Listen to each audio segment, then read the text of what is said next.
all these people have all these ideas, right? But no one's executing on them. Most people are solopreneurs. It's just usually one person running the whole thing.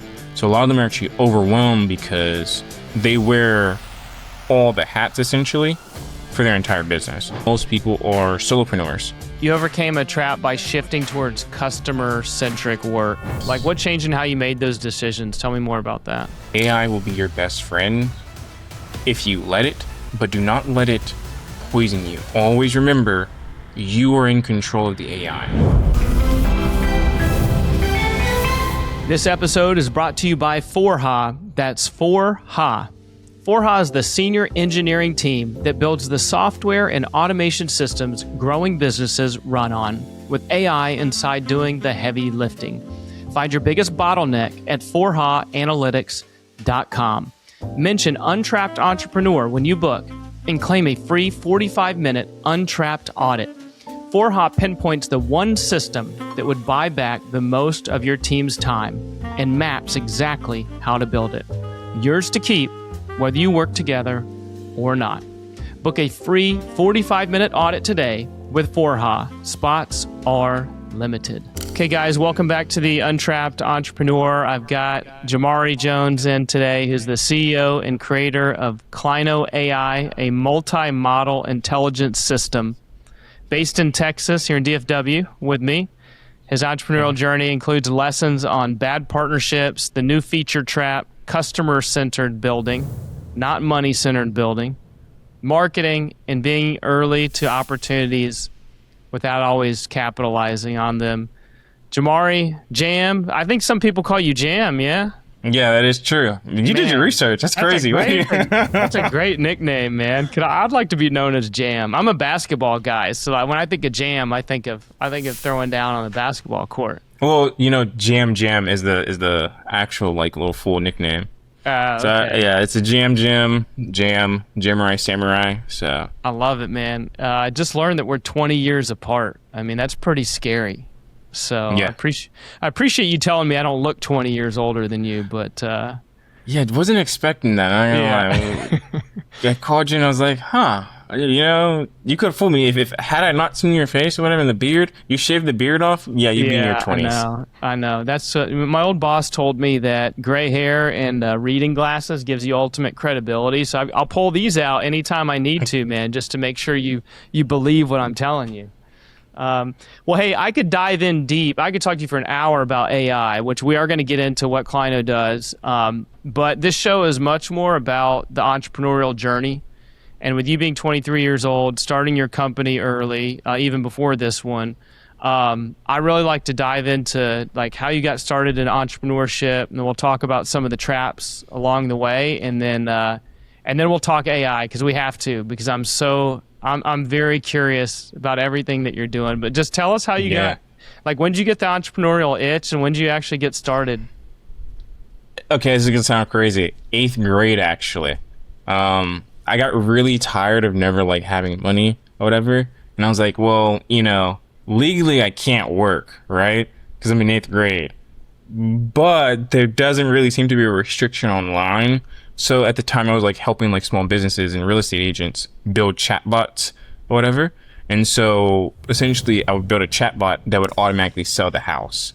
Right? So they'd go through it. They could all on their phone, basically. They'll chat with the bot, look at the house. Oh, go to the kitchen. What is the kitchen like? What's the photos in there, right? Every little nook and cranny or whatever. And then I was like, well, okay, this is great. But what if I want to run some ads? I want more data, right? This is the time when the good old days of Facebook, when I used to be able to run ads and then tailor it to someone's hair color. Yeah. So I used to, and not to get political, but during the 2016 election, I played both sides very well in selling things. I learned a lot about marketing and psychology during that time. So that's how I got my start, and then I made the web hosting company Ascension Hosting that then morphed into Klyno. Wow. I didn't know you could still start a web hosting business these days. For some reason in my mind, I thought everyone has already done that. How'd you get into web hosting? It especially seems like a very competitive market. It is. It is an extremely competitive market. There's a lot of people that actually will sit there and speaking of bad partnerships, they will quite literally either they'll try to get in with you, right? Partner with you. But in reality, especially if it's let's say a separate web hosting company, they tend to buy up other web hosting companies to basically kill the market essentially.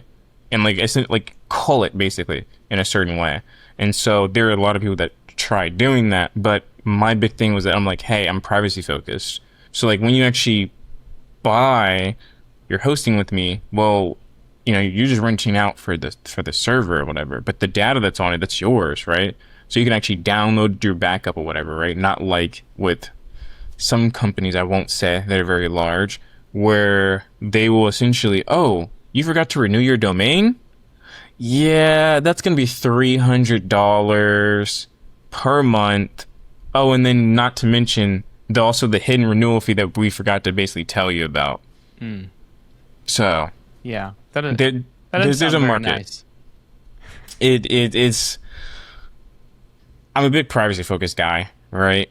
And just seeing how we used to have a thing called right to repair in this country a little bit before I was born. Fun fact. I know, right? But it's interesting because that's actually been eroded away, and we now see that in a lot of our tech and a lot of our services that we have. And nobody really owns things that they buy or the things that they use. And a big company can just come in and be like, well, oh well, right? I don't really have to listen to you because guess what? You're dependent on me. Yeah. Well, I want to dive into that with Klyno because I bet you're doing some things differently there from a privacy standpoint, just because of how you think and who you are and what you believe. But we already touched on very, very briefly one of the traps, which is a big one we talk about on the show constantly, is bad partnerships. I've certainly had some. Tell us what you want to share. Like, why is that a trap? How did you personally experience that? So there was a time in which I was just fun, and this actually ties in to actually kind of being early on things. Back during 2023, 2024, I had gotten into digital automation, right? Which is still a big core of like my business or whatever. So that's N8N, that's Zapier, Pabbly, Make.com, right? All those really big things. And I remember mentioning it to a guy, and he was like, "Oh man, this is great." Right? Like we could do this with like real estate. I was like, yeah, I can set up a automation that quite literally will go and scan a website, come back with information, and tell you exactly who to sell it to and how to sell it, right? And even could give you like contact information. And so we were trying to go into this partnership, but then luckily, right, I had learned way before with other people being like, yeah, always be careful for partnerships or whatever. And the idea is that they were going to they want to create a whole new company, right? Because they were like, well, darn, we can't get the automations because they're underneath my hosting company, right? So they were like, oh, well, let's create a whole new company. We were thinking 70-30. It's like, oh, okay, cool. So I did the 70, you guys did the 30, right? You split it amongst you two. And like, well, no, more so like you get the 30, we get the 70. And then I go, that's kind of interesting. Well, not to be harsh, but you guys need me more than I need you. I'm the fulfillment. I can build the thing or whatever. And I can also market it because I did marketing myself. What do you guys exactly bring to the table? And so, well, that fell through quite quickly, as you can tell. It's interesting with partnerships how people can look at the same thing and see things totally different, like 180 degrees different, right? They're convinced it should be 70-30 one way, and you're convinced it should be 70-30 the exact opposite way. Yeah. It sounds like you avoided that, though. You didn't actually go through with it and get into a nasty divorce. Yeah, I wanted to, at all costs, avoid any bad partnerships. Like even now, like I'm extremely hyper cautious on like investors or any other people that want to come in, because now it's, what do you actually bring to the table and can you actually prove it, right? Like especially in the world that we live in now, right? You don't really need a consultant because you have ChatGPT, you have Claude, you have all these AI models that can do the exact same output. So it's like, what do you actually bring and what can you implement? So I've switched everything to that is, can you implement, right? And so obviously you've met my co-founder or whatever, right? That's his whole thing. Implement, right? Hey, can you go reach out to this guy, that guy? I'll deal with it, or whatever. You deal with this and that. Man, well, I implement. For me, the word that I that sticks in my mind always is execution. And there's so many ideas, especially now with AI. People are just it's billions and billions of ideas. Like, you can just go to ChatGPT and say, "Give me ideas." Yeah, and it's kind of funny you say that too. I made a little video on my personal page, kind of talking about this, where it's like, before AI, we had, very few people with with ideas, right? Sure, like ideas that they could really flesh out, right? But you got a whole bunch of people that are just executing things, right? Which is why we see all these unicorn stuff. That's why you see Silicon Valley. But very little people that would be able to actually distribute it at mass, right?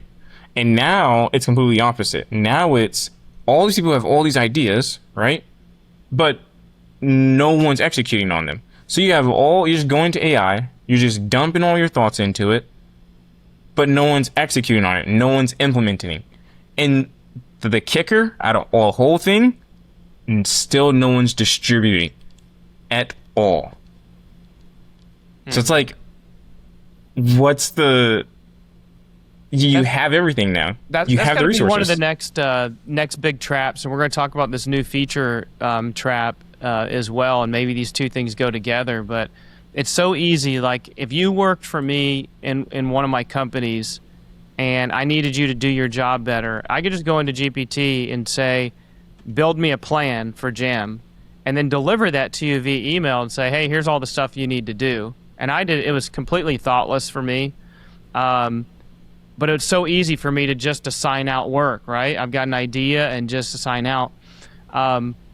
Because it's so easy, I wonder if, the trap, especially for these younger kids coming through, is they just haven't gotten the reps on execution. That I wonder what the world's going to look like if you've got people that are really savvy at creating ideas and plans, because you can build a really great plan. But nobody there to execute. Like, I think that's a big trap that we're going to run into. Is like too many chefs and not enough cooks in the kitchen. Basically, I think we're most certainly headed towards that.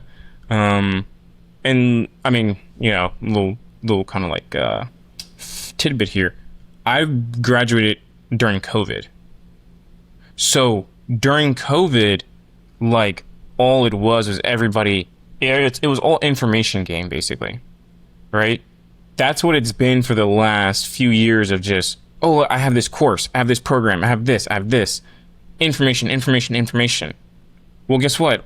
That curve, right, of when you had to go and get that information, it's come down now. Way down. And now it's more so, okay, hey, you have all the information you need, can you execute on it? Do you know how to go and deploy this, right? Like, whatever tech stack that you're using, right? Can you now go and implement this in the real world? And I think that's what we're now seeing with a lot of jobs. We're seeing that with a lot of, I mean, it's sad to say, but we're also seeing that a lot with people losing their job too. Yeah. Because that's the trap. Like, that's the effects of the trap is, okay, great, you have all this information. Now if you implement it, right? And then when you do implement it, if you can't, then it's now easy to be caught, like spotted, essentially. I think that's like the big trap, like, that a lot of people are falling into. I mean, I fell into it before, right? But let's talk about the new feature trap, because you could go to GPT and say, think of 100 new features for this app that I'm building. It'll spit it out to you. Like, how do you avoid that and actually work on what matters the most? Like, what decision-making process or any process you go through to, like, not get caught in doing the 50 cool things versus the one thing that actually matters? So, actually, I actually have a process for that. So it's very simple. We have our 4 pillars, right? Our 4 moats, right? What is it that we have that the other AI apps out there doesn't have, right?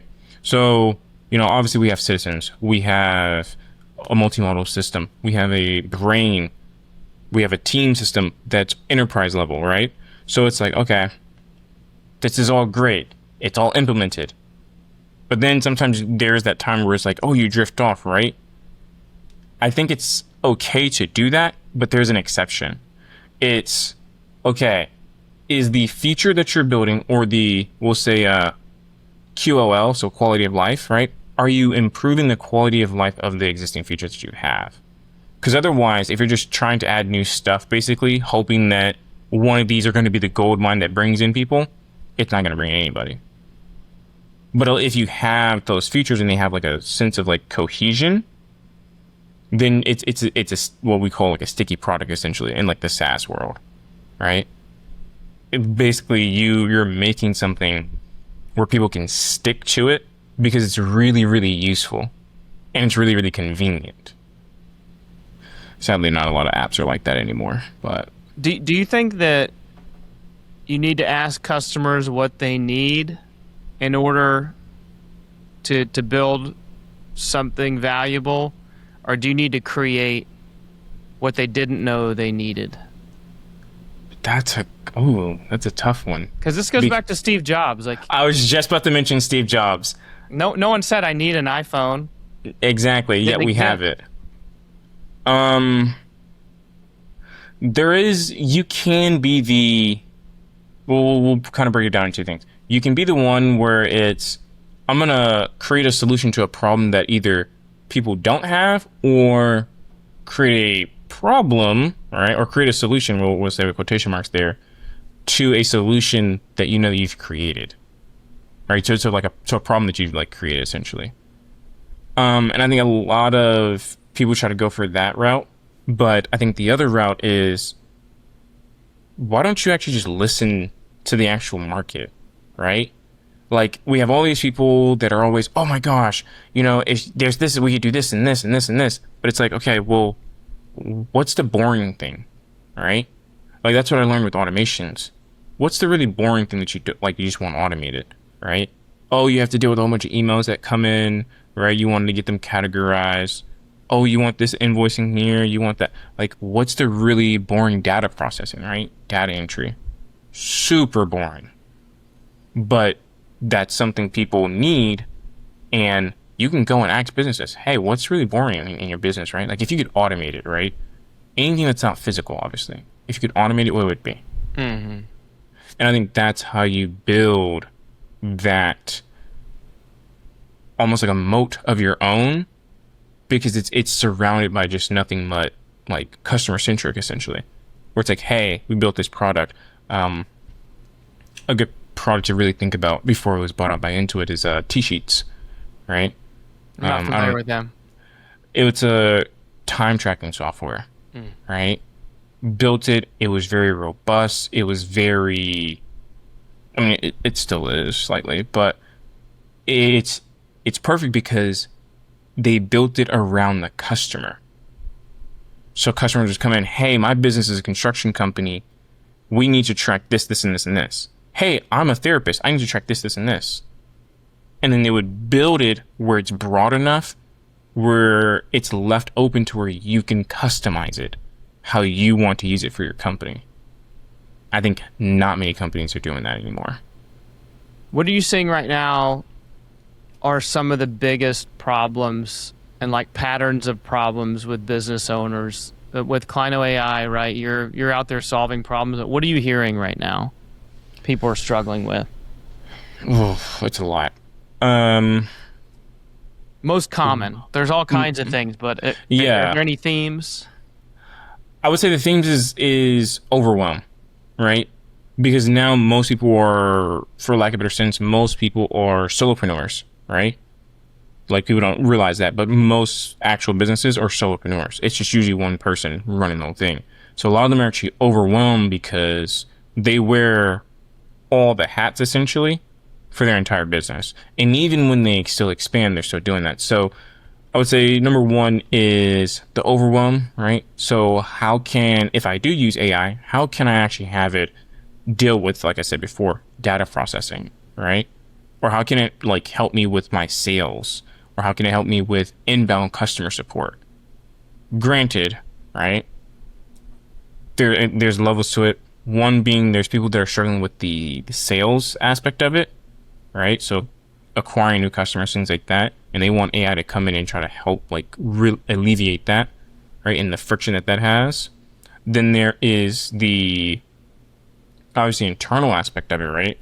Let's say you're a data heavy processing company, right? Lawyers, professional services, things like that.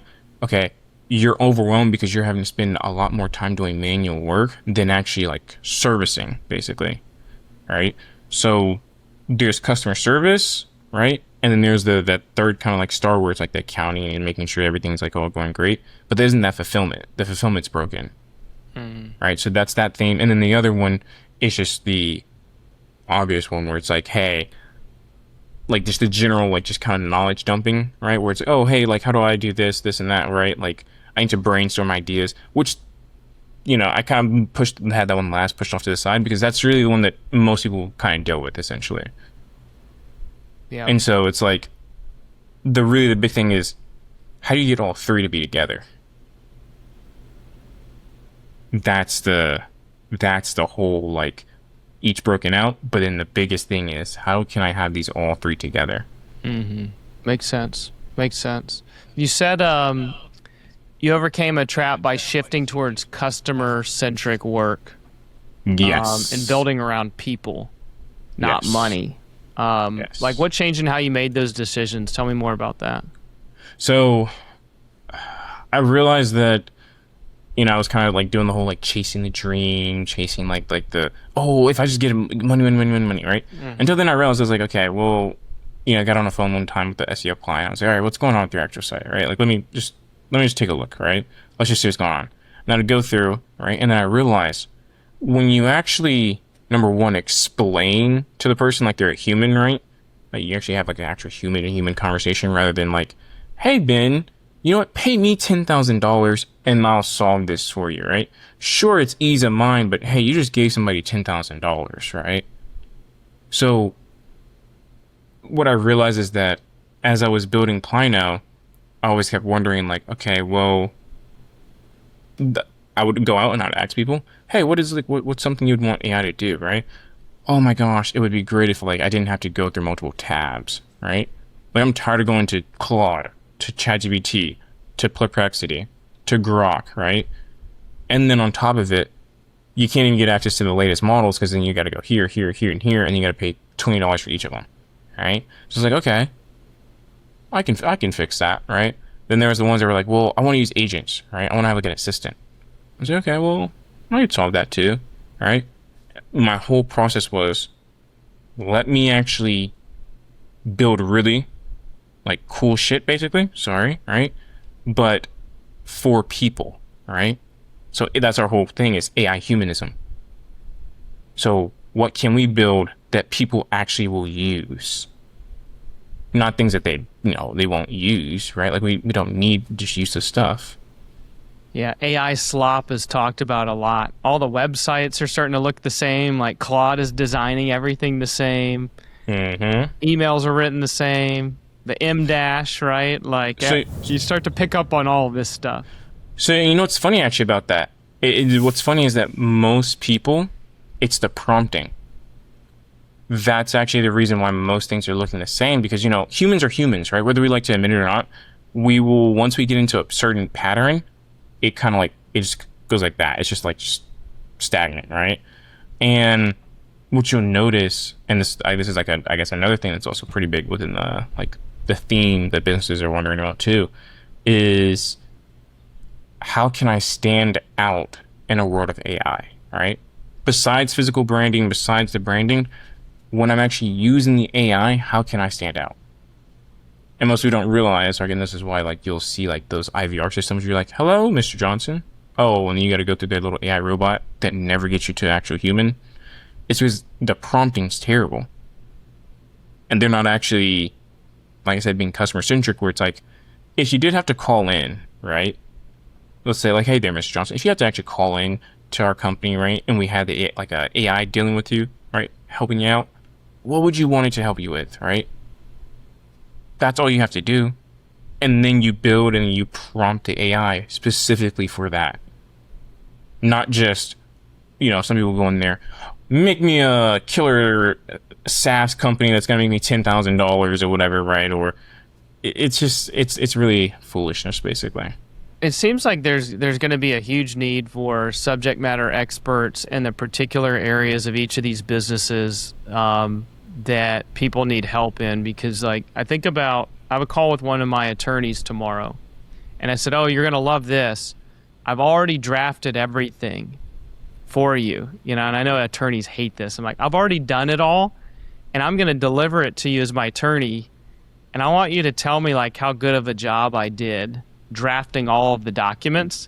And attorneys have to hate this. He's a good friend of mine, but it's like I'm kind of doing all of the work that his paralegal would have done or that he would have done. He took a lot of pride in. But I'm really curious to see how good of a job I did. But I'm certain of it that if he was prompting with all of his 20 plus years of experience, if he was prompting the same AI model that I was prompting, there would be a significantly better output. And so either I need to be taught how to prompt better, but I'll never prompt as good as the attorney if I'm drafting legal documents. So I'm really always going to need the attorney. But that attorney now, and he was telling me he's using AI a lot. That attorney is using AI where he used to use his paralegal. So I think I'm actually getting better. I think I'm getting a better product from the attorney, because he has access to better systems. So I don't see the attorney going away for things that are really mission critical for me. If there's something small that I could do, like I'm savvy enough to probably prepare some disclaimer language or something like that. But for a lawsuit, for example, I don't see a replacement, but like I need him. I need his brain and what he puts into the LLM that I could never do it as good as him.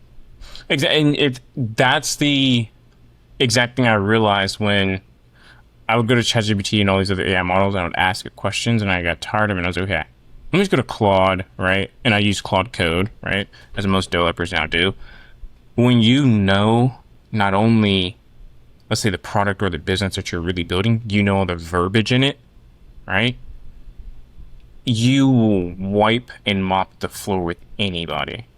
That's why I think it's funny, because I noticed like a lot of writers, for example, right? Like copywriters are like, oh my gosh, I don't have a job, right? Not, hey, like obviously like I get it, you gotta have a livelihood, but I think a lot of the people miss the point with AI. If you know a topic so well that you're able to go to AI and communicate it to it, oh my gosh. You're gonna wipe the floor against your competitors. Like that attorney, right? He knows all the verbiage, all the he's licensed in Texas. Mm-hmm. Yeah. He would wipe the floor with any of his competitors, basically. Yeah, that's so true about copywriters. People think that all of them are going to lose their job, but really, a copywriter putting into LLM, like you said, will generate the best. Can probably just do 10 times more work, not lose your job, but just do 10 times more work in the same amount of time. Yeah. Yeah. And that's what I mean by that, as I mentioned before, that skill ceiling, right? It's come down where now, if anything, AI actually wiped out a lot of the lower, I don't want to say lower level, but like lower skilled, basically people that was oversaturating the market. Yeah. Right. And like I had a developer one time reach out to me going like, oh my gosh, man, like you're getting features out every day. I was like, yeah. So I'm able to go into the app and boom, I had like 3 features done within a day, right? 3 new fixes, the whole thing all done within a day. Something that took you a week to do took me a day to do. Yeah. It's almost like there was all this human slop out there. Like the human slop has been replaced by AI slop. Mm-hmm. But it's all slop. It's just all slop, and then I always see those like posts. They're like, "Oh my gosh, this post is AI," and then like there's this really funny meme where it's like this person that's really angry going, "This post is AI," but then it's like this group of people going, "Okay," and then they go back to like themselves just laughing at the thing, and the guy's just sitting there just like, it's like, yeah, well, like we get it, it's AI. AI isn't gonna go anywhere. I mean, there's obviously environmental concerns and things like that. That's like, obviously to worry about, but there's an alternative. And I think we're missing that. Mm-hmm. There's before I lose it, because I'm old, Jam. I was on a call earlier today And in businesses I thought that would be really well protected, for example, an installer for the Starlink internet system in a third world country. So I was talking to a guy in South America. You would think that an installer for Starlink is a job that like AI would not take over. But the guy that was installing Starlink went to ChatGPT and it gave him a whole step-by-step on how to do the installation for Starlink. It was like a $7,000 installer job. He did it all himself, not a highly technical person.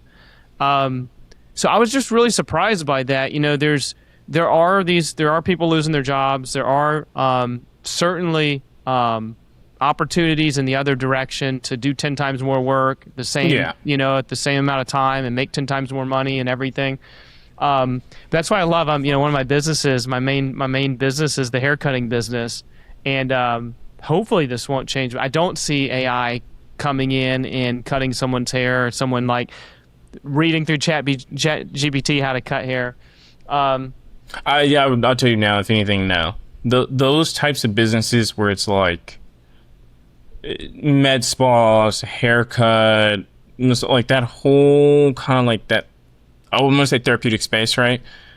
That's not getting wiped out because people go there for experience, and especially I would say this, at least here in the Black community, the barbershop is like, that is our culture, right?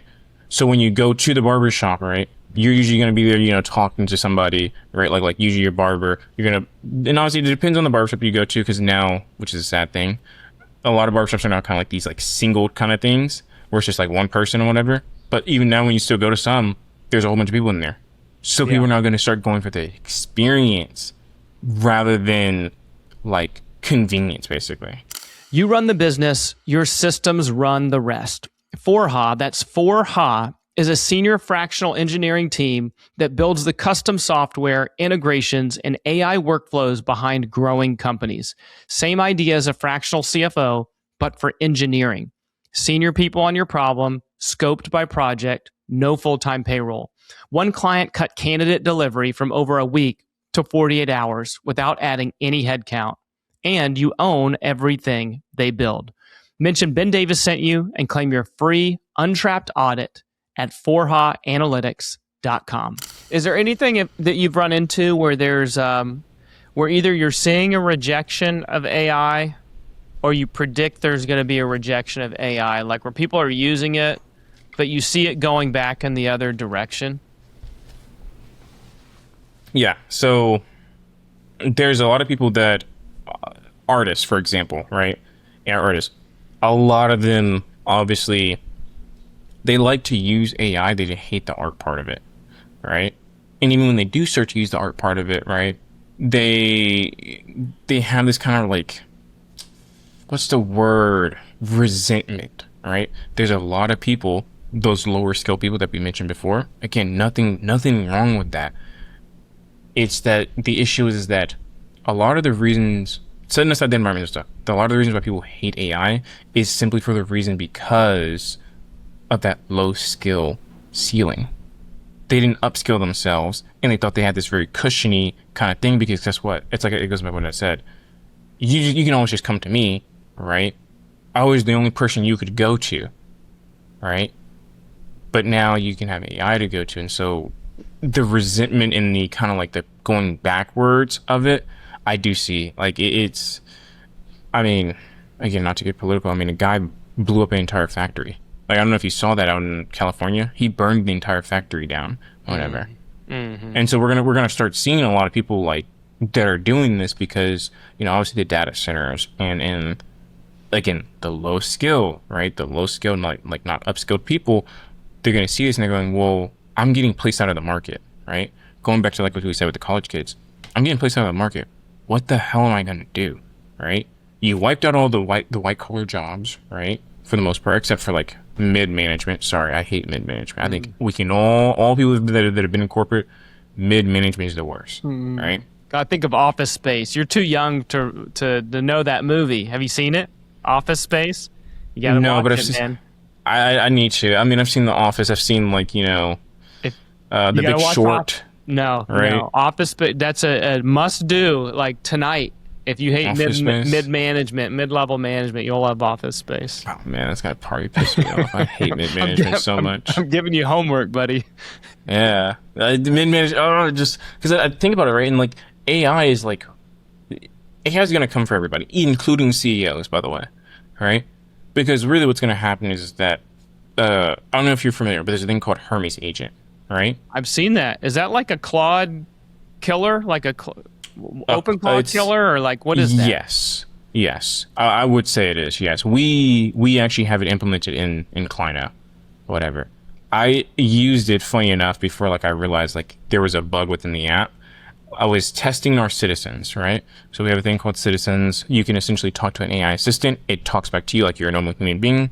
If you've seen Iron Man, think Jarvis, right? It actually functions and acts like Jarvis.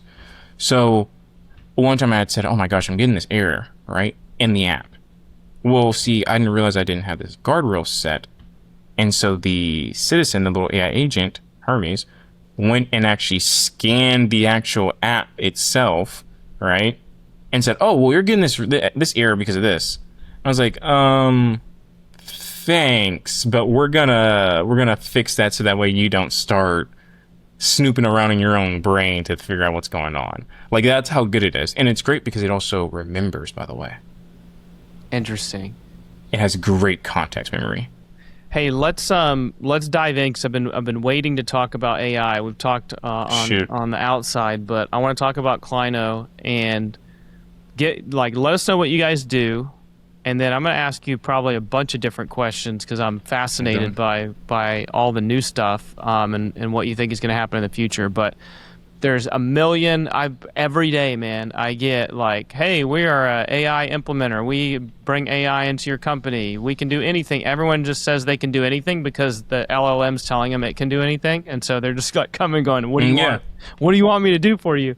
But tell us a little bit about Klyno AI and how you guys are differentiated in the market. Like if I got a cold email from you, like why should I respond to you and versus all these other hundreds of emails I get? So a little funny joke. When people started to realize AI can code, you kind of noticed there was a lot of Zoom meeting notes, a lot of AI Zoom meeting notes that just magically popped up because all it really is under the hood of most of these AIs, it's transcriber that transcribes audio into text. Text goes to the LLM. LLM creates the notes. That's their entire business. That's it. Nothing grand, basically. So when you're like, oh my God, all these other AI, yeah, that's what it is. So something we're doing, right? Jokes aside, that we're kind of differentiating is we're big on privacy, number one. So the actual things that you upload to the app, you can go and delete. Meaning, hey, you've uploaded all this data. You want to clear out your files? By all means, go for it. It will completely reset your memory. And what we've also done is inside of the actual app, there is decline buttons on tracking. I know that's so crazy. It's like early 2000s all over where you used to be able to actually hit the decline button on tracking. We've added that, right? So what we've done is we have the multi-model, we have the privacy. We even have it where this can run locally. So you want a local Jarvis that runs on your Mac or your Linux computer? Yes, Linux, right? We have it. And you know, obviously I could sit here and talk circles with all of our like features, but the biggest thing that we're doing is we're making sure that the intelligence is fluid and that you have access to it, right? At any given time. You've seen what happened recently with Claude, right? And how they took Fable 5 away, right? Yeah. Which is funny enough because technically you want to talk about bad partnerships. Amazon went to go snitch to the government. So crazy.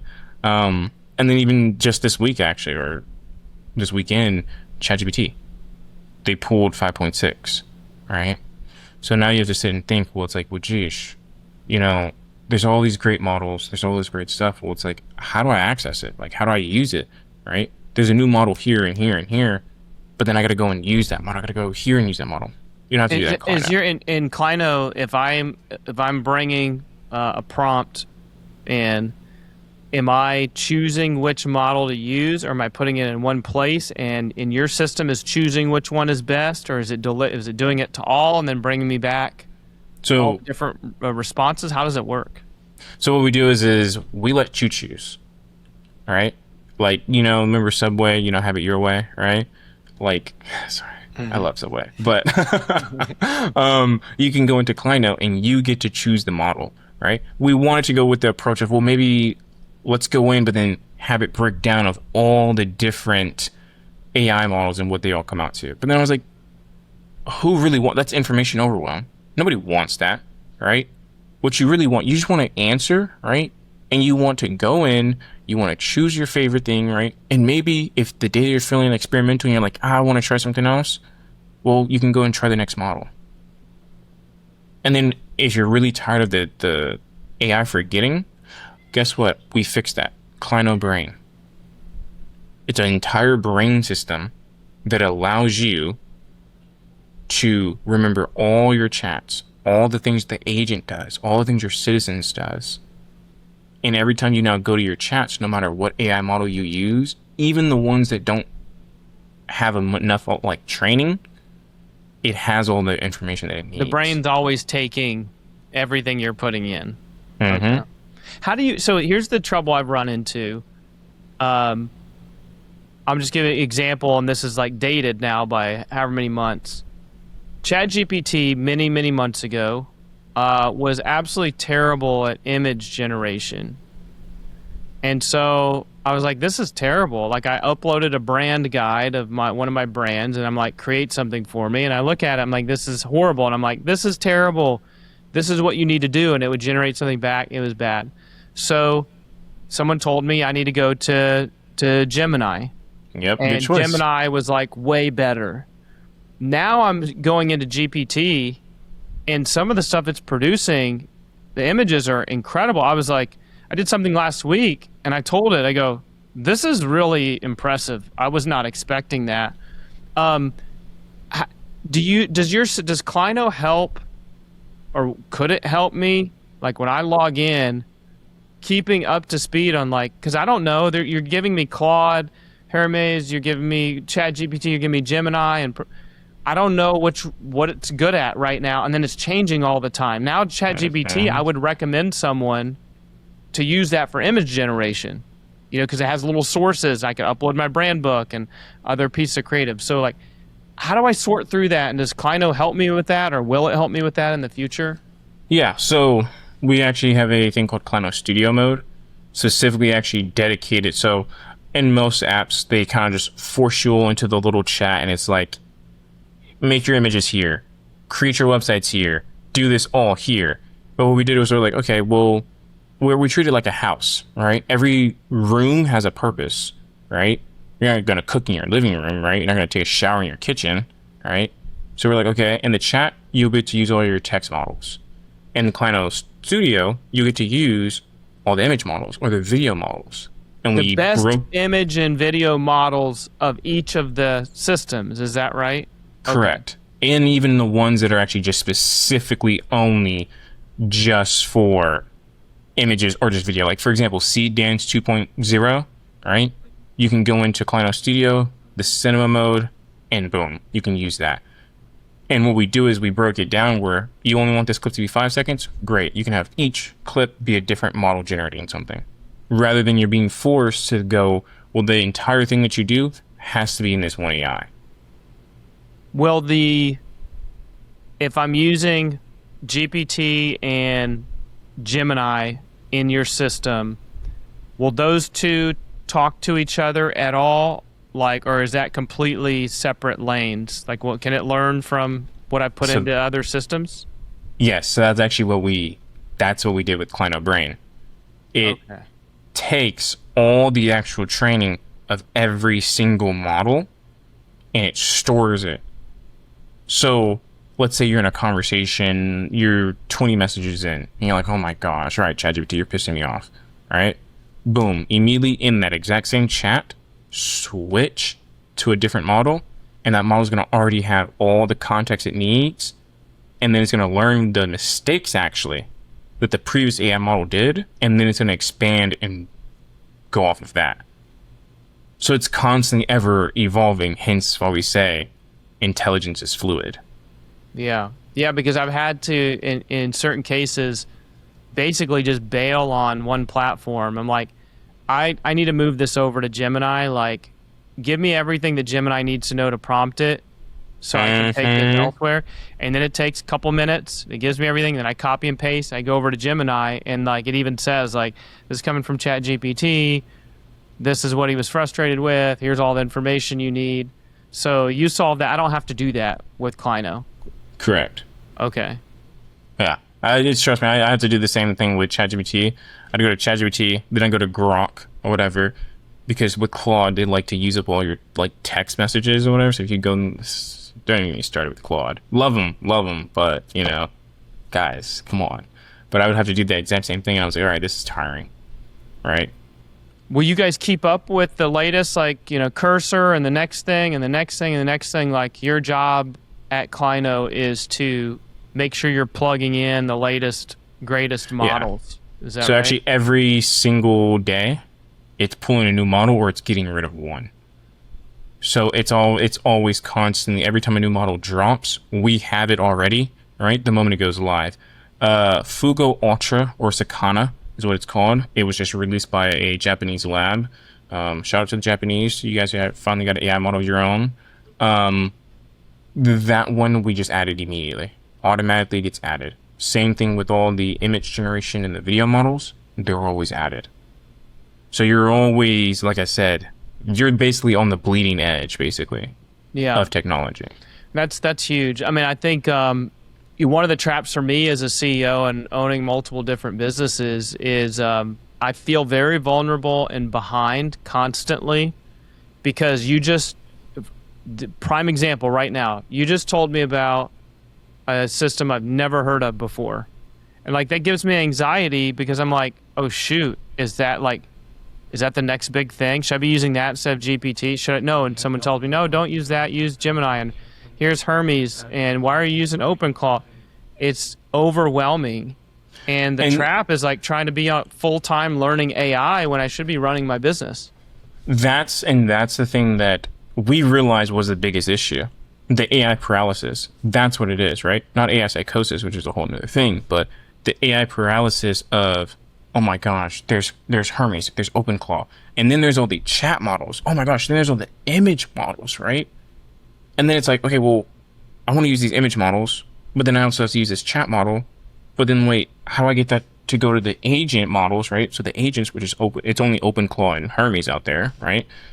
Please don't get scammed, guys, by the way. I do want to like preface that there's a lot of people like selling or claiming to be like Hermes and OpenClaw or whatever, and they're selling things like called skills, basically, that you give actual AI models and specifically agents, and it's actually doing really bad things to people's businesses. Hermes is the best one to go with because it deals with the security. So I just wanted to like throw that in there or whatever, because again, like you said, the moment a business owner finds out, oh shoot, my competitor's using Hermes, they set it up on like Hostinger for like $137 for the next 2 years or whatever, right? And the thing can handle emails. It can do cold emailing. It can do cold calling. Hell, you can call it while you're in the Rocky Mountains and it's running on a server back at home and tell it, hey, can you email Ben, say I'm gonna be late for our meeting? And it would do that. That's the thing that people are not prepared for. And do you need, I know there was like the Mac Mini set up with OpenClaw. Is all of that like going by the wayside? Like you don't need to have all this hardware. It's all running off of remote? Nope. So, especially with, at least here with Klyno, what we did is we have it run off your computer. So whatever, and we've actually optimized it too, based on your computer. So the moment you download it, unlike most softwares where it just bloats up and takes up all space, it goes, no. Okay, what type of resources can you use? These are the models that you can use on your system. And then it creates that. And then obviously we have the cloud version, where if you want to run it off of the cloud, by all means. We are working, actually to secure some funding to start allowing people to have private instances, right? Which goes back to my hosting company, right? Because remember, you're like, well, man, hosting's competitive. Well, guess what the next big thing is? Being able to run agents in the cloud without it being on your own computer. Mm-hmm. And that's where we're going to be. Yeah. Man, it's a lot of stuff. It's a lot of stuff. I'm glad you're 23. You got many years ahead of you to figure all this out. And then I just need to stay logged into your system and be the beneficiary of that. I think that's the plan for me.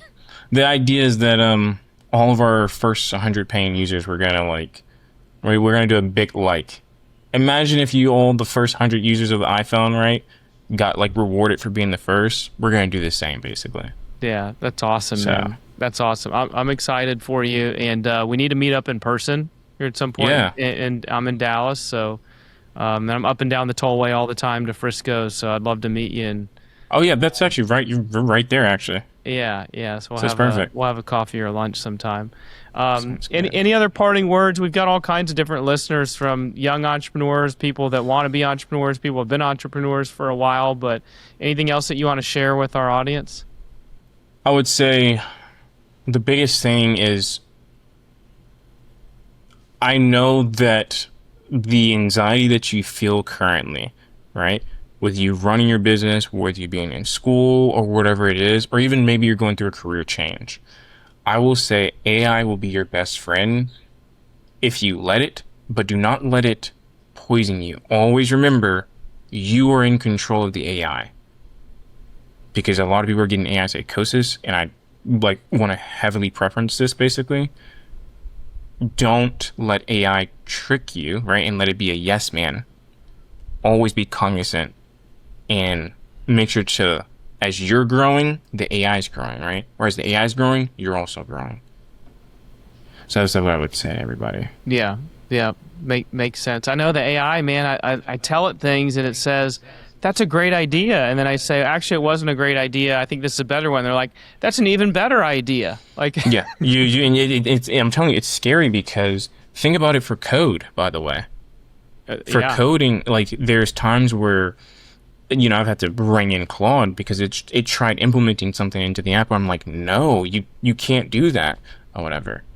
And so that's why I'm trying to, I've been sounding the alarm, hey, if you're going to be implementing AI, please do it.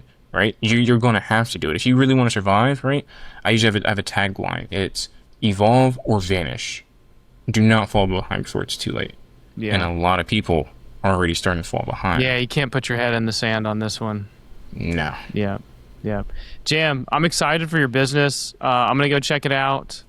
We're going to let everybody know here how to check it out and drop your website. Can people just sign up on the website? Is it ready to go, or they can sign up for a paid plan? Yep. You can already sign up. We have a Discord actually too. So if you ever actually want to talk to me actually in person, or you want to shoot me emails, I respond to them actually. And you're like, hey, I kind of want this in the app or whatever. I'd be like, coming right up. Give me a day. Yeah. I love it, man. So I love it. Well, hey, thanks again for coming on Untrapped, and we'll see you guys again next time. Thank you for having me.